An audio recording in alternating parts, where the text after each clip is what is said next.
Hello everyone and welcome to the second video on forces and motion basics from science simulations. In our last video we talked about the net force. Today we will talk all about motion, but before that let's discuss the question I've asked about in the last video. So let's start.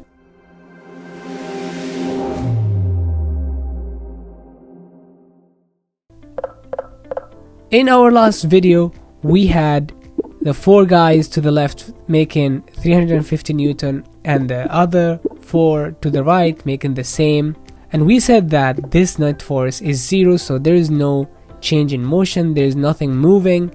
But when we started like this, the motion started. When I put this guy, it's still.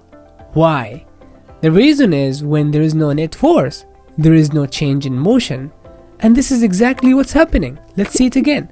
So now there is change in motion. It's actually speeding up with the net force. Once I put this, there is no change in motion. There is no acceleration. So what does that mean? It means if this wasn't moving at the beginning and you have net force is zero, it will stay the same. No change in motion. But if it was moving and you put this guy here, the net force is zero. So again, there is no change in motion. It's still gonna be moving as it is, to the left. But also you can notice that it's not speeding up, it's not slowing down because the net force is zero. One more time. So we have a net force, change in motion, no net force, it's gonna be the same. And this is what Newton's first law is all about. If something is moving, it's gonna keep moving forever with the same speed in the same direction, and if it's not moving, it will be the same unless acted upon by a force, and this force means a net force. The net force shouldn't be zero. Once it's zero, there is no change in motion, and that's fine.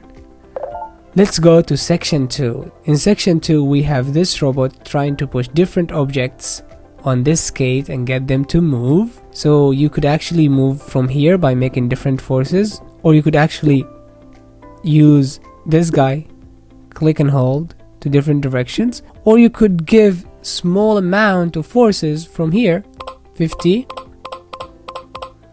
or even by 1, increases by 1, by 1, by 1. Oh, what happened? This guy fell, and I will tell you why. So if I need to slow this down, I will push in the other direction and so on. So let's restart and I will show you all the settings here. So I want to see the forces. I want to see the value of these forces. So I want to see the value written. I want to see the masses, 50 to 150 kilograms.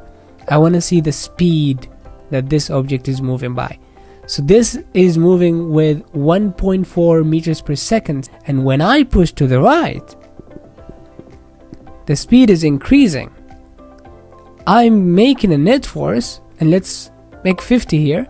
The net force is 50. This is the only force on this object. So it's accelerating and speeding up to the right with the same direction of the force, and it will keep doing so until it's 40 meters per second.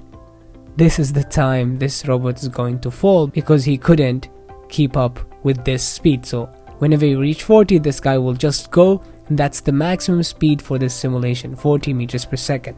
Now, I can push to the right more, again, because I cannot speed it up. So how can I slow it down? I need to push in the opposite direction. The net force should be to the left. And when this happens, this is going to slow down. Let's give it a 50. As you can see, this is the applied force to the left, and that's the only force, so it's the same as the net force to the left, 50 Newton, and this is why it's slowing down really slowly. How can I slow it down faster? I need to push with higher force, bigger force. Look at this. And if I don't stop in the right time, it will stop for a little time and then it will start moving in the opposite direction, and now maximum to the left. How can I stop it then? Push to the right now. You push more, it slows down more, so I'm gonna put it down to be able to control it. That's very slow. Put it more. You can see I'm trying to get it to 0. Push less. push less. Let's push with small amount. And that's the challenge I want you guys to try out. What we want to do is to try to push this to the maximum speed and then try to slow it down to 0, to exactly 0. If this speed is 0.1, it's not accepted. It should be exactly 0. And the fastest way for me to do it, not using these buttons, but instead I used this to drag it. So look, I'm gonna move it to the high speed and I'm gonna slow it down by giving it the bigger net force in the opposite direction, and then I'm gonna try to stop it exactly at 0, and oh my god, I was so close, and now it's 0. This is what you should do. Move it to the high speed and then again bring it back to the 0. Of course it needs some practice, and then you could, by time, if you practice, you could calculate the time that it took you to bring it from 40 meters per second to a complete stop. And this is what forces could do. They could move stuff, you could speed them up, you could slow them down, and of course you could get them to stop completely. And also you could change the direction. At what happened now, it was moving to a specific direction, then I accidentally moved it to the other direction. Now what happens if I have a bigger mass? I can still speed it up, I can still slow it down, right? So what's the difference? To understand the difference, let's put this 50 kilograms again, or let me pick the smallest mass here, which is this scale, 40 kilograms. And now I want to see how much time I need to get this scale to the highest speed, 40 meters per second. So I want you to keep your eyes here on this stopwatch, okay? And I'm gonna click play first, and then I'm gonna move it to the maximum force. Using the maximum force, I'm gonna keep my eyes on the speed. Once it hit 40, I want you to see how much I have here. So let's start. 3, 2, 1, go. And keep your eyes. Oh, 4 point something. If we want to make it more accurate, so what we can do is use these ones. So I'm gonna click run, then I'm gonna click this 10 times to reach 500, and then I will be able to pause it right on time. So let's start. 3, 2, 1, go. Okay, 4.77. I needed 4.77 seconds to get this 40 kilogram gill to move from 0 up to 40 meters per second. Now I will add the biggest mass possible. So it's 200 kilogram, and this is 100 plus this 80. Now I cannot add more. If I add something else, the last one will be removed. So let's start with this trash can and the guy holding the fridge. So how much kilogram do I have here? 200, 100, 80. So that's 380 kilograms, and this is only 40. So 380 is almost 10 times. It's more than 9 times bigger than this. So what do you think?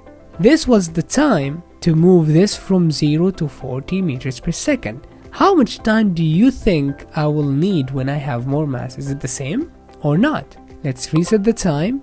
3, 2, 1, go.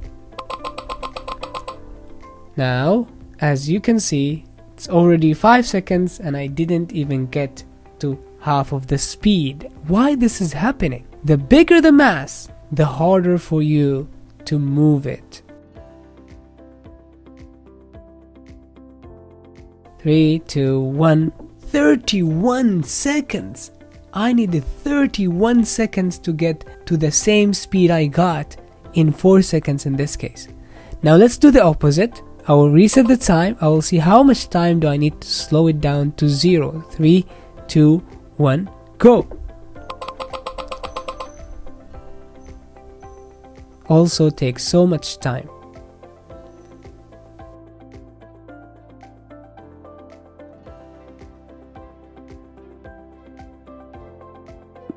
Oh, it started moving in the other direction, but it's around the same time. So what did we learn today? We learned that if you want to get something to move, you need to push it to make a force. If you want it to move faster or accelerate more or stop it faster, you need to push with a bigger force, but also the mass will affect. If there is a bigger mass, it's harder to get it to move and harder to stop it, or let's say it takes more time. And I need you to tell me in the comment which Newton's law is it. First, second, or last. This concept we just discussed is one of these three laws. Write the answer in the comments. And that's the end of our second video on forces and motion. See you in the third one soon. Pandabood